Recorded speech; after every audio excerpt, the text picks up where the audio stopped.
সাবধান, আপনি কি যুবসাথী প্রকল্পে ফর্ম ফিল আপ করছেন, তাহলে ভিডিও সম্পূর্ণ কিন্তু আপনার জন্য। আপনি যদি যুবসাথী প্রকল্পে ফর্ম ফিল আপ করে থাকেন, এই ফর্মে আপনি যদি ফর্ম ফিল আপ যদি ভুল করে থাকেন, তাহলে আপনার ফর্মটি কিন্তু বাতিল হয়ে যাবে। এই যুবসাথী প্রকল্পে আপনারা 5 থেকে 6 ধরনের কিন্তু ভুল কিন্তু আপনারা ইতিমধ্যে কিন্তু করছেন। এই ভুলের জন্য কিন্তু আপনার যে যুবসাথী প্রকল্পের যে ফর্মটি সেটা কিন্তু বাতিল বা রিজেক্ট কিন্তু করা হবে। আপনারা কোথায় কোথায় কোন কোন অপশনে আপনারা ভুল করছেন সেই সংক্রান্ত কিন্তু আজকে জানাবো, কিন্তু স্টেপ বাই স্টেপ আজকে আমি কিন্তু আপনাদের কিন্তু এই ভিডিওর মাধ্যমে আলোচনা করব। আপনারা যুবসাথী প্রকল্পের কোথায় কি ভুল করছেন আপনারা সেই সংক্রান্ত নিয়ে কিন্তু আজকের এই ভিডিওর মাধ্যমে আলোচনা করবো। তাই বেশি কিছু না বলে চলুন ভিডিওটা শুরু করে থাক। প্রথমত বলি, এই ধরনের ভিডিও পেতে চ্যানেলটিকে সাবস্ক্রাইব করে পাশে থাকা বেল আইকনটা অন করতে কিন্তু ভুলবেন না, এবং আপনি যদি আমার চ্যানেলটিকে সাবস্ক্রাইব করে থাকেন তাহলে আপনাকে জানাই অসংখ্য ধন্যবাদ। এবং ভিডিওটা আপনারা বেশি বেশি করে শেয়ার করবেন যাতে সমস্ত গ্রাহকদের কাছে এই বার্তাটি পৌঁছতে পারে। তার জন্য আপনারা বেশি বেশি করে কিন্তু শেয়ার করতে কিন্তু ভুলবেন না, কারণ যুবসাথী প্রকল্পের একবার আপনার ফর্মটি বাতিল হয়ে গেলে দ্বিতীয়বার আপনি কিন্তু ফিল আপ করতে কিন্তু পারবেন না। চলুন ভিডিওটা শুরু করা যাক। আপনি ইতিমধ্যে দেখতে পাচ্ছেন যুবসাথী প্রকল্পের একটা ফর্ম কিন্তু ইতিমধ্যে আপনার সামনে আমি তুলে ধরেছি। এই ফর্মটি কিন্তু যুবসাথী প্রকল্পে আপনারা কিন্তু ইংরাজিতে কিন্তু আপনাদেরকে বড় হাতের কিন্তু ফিল আপ করতে হবে। এখানে লিখে দিয়েছি কিন্তু ইংরাজির বড় হাতের অক্ষরে কিন্তু আপনাকে পূরণ করতে হবে ইতিমধ্যে। এবং তার পাশে আপনারা দেখতে পাচ্ছেন এখানে কিন্তু বলে দিয়েছে, অনেকে আছে, অনেক গ্রাহকরা কিন্তু এখানে কিন্তু কালার ফটো লাগাচ্ছে কিন্তু তার উপরে কিন্তু সিগনেচার করছে না। এখানে বলে দিয়েছে কালার ফটো সাইজের উপরে, ফটোর উপরে কিন্তু আপনার সিগনেচার এখানে আপনাকে কিন্তু করতেই হবে।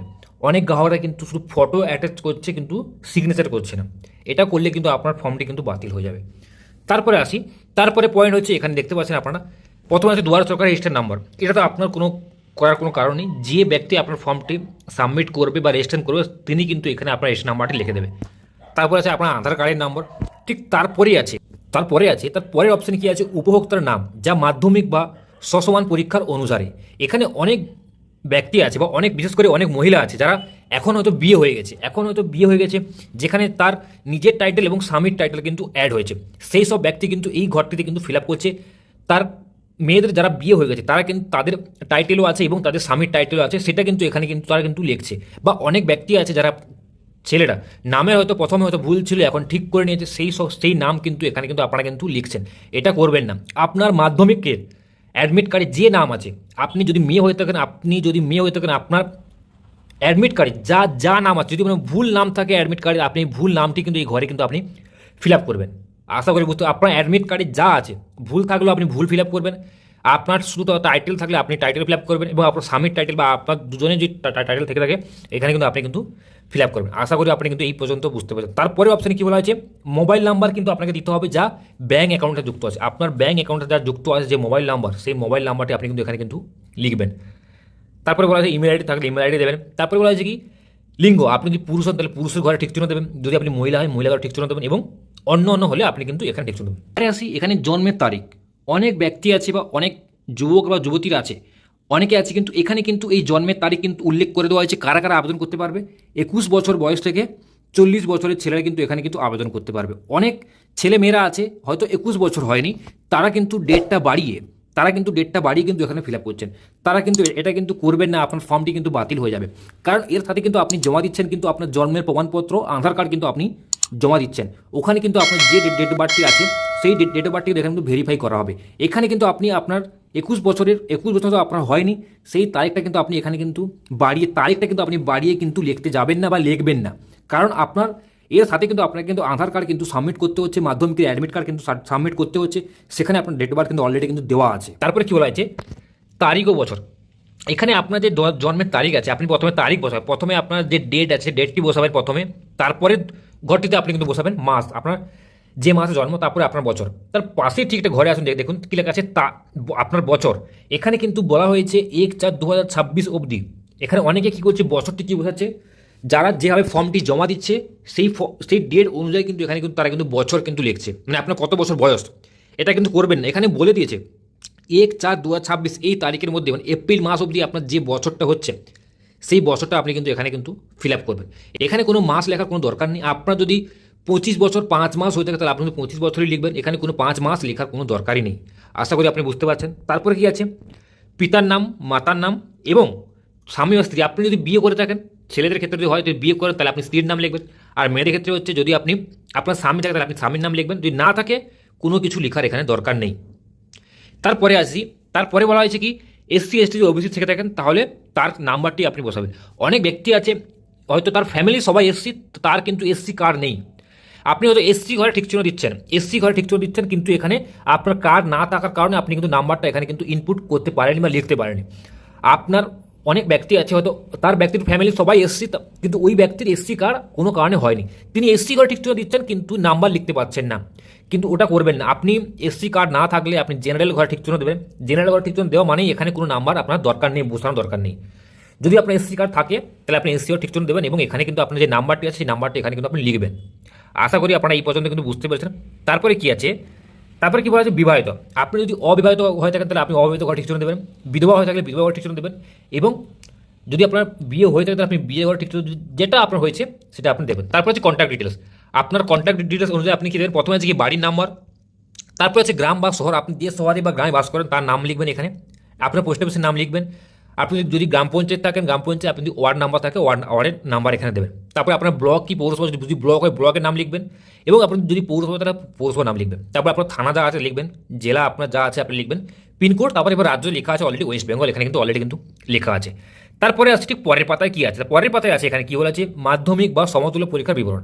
এখানে কিন্তু আপনাকে যে মাধ্যমিকে যে রোল নাম্বারটি আছে রোল নাম্বারটি এখানে কিন্তু বসাতেই হবে, এবং রোল নাম্বারের পরে সংখ্যা সংখ্যাটি আপনি এখানে বসাবেন। আশা করি বুঝতে পেরেছেন। তারপরে আছে কি বছর, আপনি যে বছরে মাধ্যমিক পাস করেছেন। আপনি এখানে কিন্তু বলা হয়েছে মাধ্যমিক বা সমতুল্য পরীক্ষা, আপনি হতে পারে এইচএস পাস করেছেন, কিন্তু এইচএস পাসের এখানে রোল নাম্বার লিখে দিয়েছেন, কিন্তু এখানে বোঝাচ্ছেন আপনি মাধ্যমিক পাস যবে করেছেন তার কিন্তু এখানে বছর লেখা, এটা করবেন না।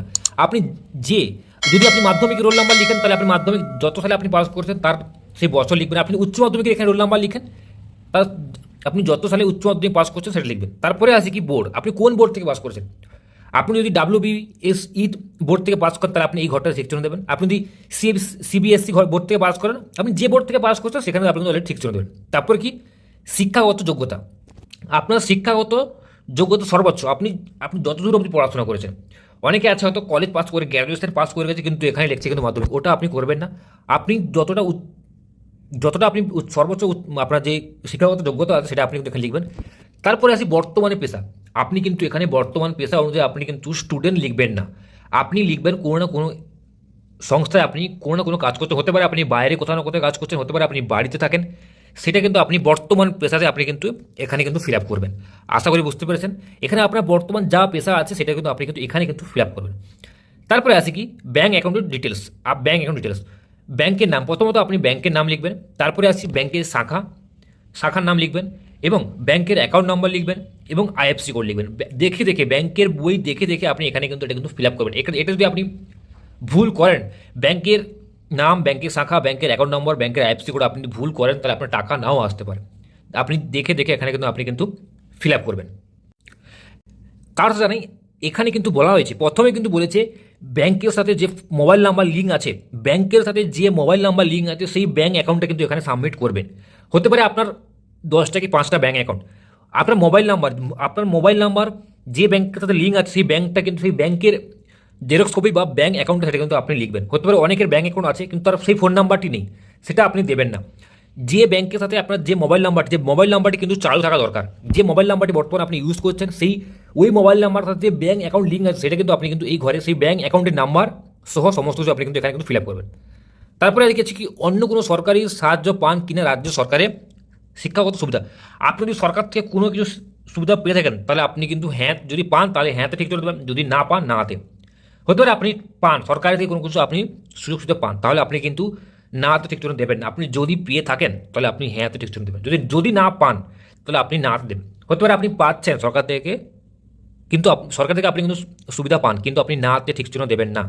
তারপর কি আছে, যদি পান বিশেষ বিবরণ, আপনি যদি পান আপনি কী কারণে পাচ্ছেন সেটা কিন্তু আপনি কিন্তু এই ঘরে কিন্তু ফিল আপ করবেন। আপনি যদি না পান তাহলে এই ঘরে কিন্তু কোনো ফিল আপ করার দরকার নেই। আশা করি আপনি বুঝতে পেরেছেন। তারপরে কি বলেছে, এই ফর্মটির সাথে আপনি কোন কোন ডকুমেন্ট সাবমিট করবেন। এই ফর্ম আপনি কিন্তু যে ডকুমেন্টসগুলো আপনি জমা দেবেন সেই ডকুমেন্টসগুলো জমা দেওয়ার সাথে সাথে কিন্তু এখানে কিন্তু আপনি কিন্তু সেই ঘরে কিন্তু আপনি কিন্তু ঠিক চিহ্ন দেবেন। হতে পারে আপনি ডকুমেন্ট জমা দিচ্ছেন কিন্তু এই ঘরে কিন্তু কোনো ঠিক চিহ্ন দিচ্ছেন না, এটা কিন্তু আপনি করবেন না। আপনার কাছে যা ডকুমেন্টস আছে, এখানে যে 6টি ডকুমেন্ট চাওয়া হয়েছে 6টির মধ্যে কোন কোন ডকুমেন্ট আপনি সাবমিট করছেন সেই ঘরে কিন্তু আপনি ঠিক চিহ্ন দেবেন। এখানে প্রথমে কি বলেছে, মাধ্যমিক বা তার সমতুল্য পরীক্ষায় অ্যাডমিট কার্ড, আপনি যদি এটা অবশ্যই আপনার থাকার জরুরি থাকবেই, ঠিক চিহ্ন দেবেন। তারপরে কি বলেছে, মাধ্যমিকের সার্টিফিকেট বা মার্কশিট, এটা আপনি এই ঘরে টিকচুনো দেবেন। তারপরে কি বলেছে, আধার কার্ডের কপি যদি আপনি দিয়ে থাকেন তাহলে টিকচুনো দেবেন, ভোটার কার্ডের কপি যদি আপনি দিয়ে থাকেন তাহলে এখানে টিকচুনো দেবেন। তারপরে কি বলেছে, ব্যাংকের অ্যাকাউন্টে পাসবইয়ের প্রথম পাতা নাহলে ক্যান্সেল চেক, যেটা আপনি দেবেন এই ঘরে কিন্তু আপনি কিন্তু টিকচুনো দেবেন। এবং যদি আপনি এসসি ওবিসি হয়ে থাকেন তাহলে তার সার্টিফিকেট আপনি জমা করবেন এবং ঠিকচুনো দেবেন। আপনি যদি জেনারেল হন তাহলে এই ঘরে কিন্তু কোনো ঠিকচুনো দেওয়ার দরকার নেই, আর কোনো কিছু দেওয়ারও দরকার নেই। আশা করি এই পর্যন্ত আপনারা বুঝতে পেরেছেন। আজকে ছিল এই ভিডিও, যদি ভালো লাগে লাইক করবেন এবং শেয়ার করতে কিন্তু ভুলবেন না, যাতে সমস্ত গ্রাহকদের কাছে এই বার্তাটি পৌঁছতে পারে।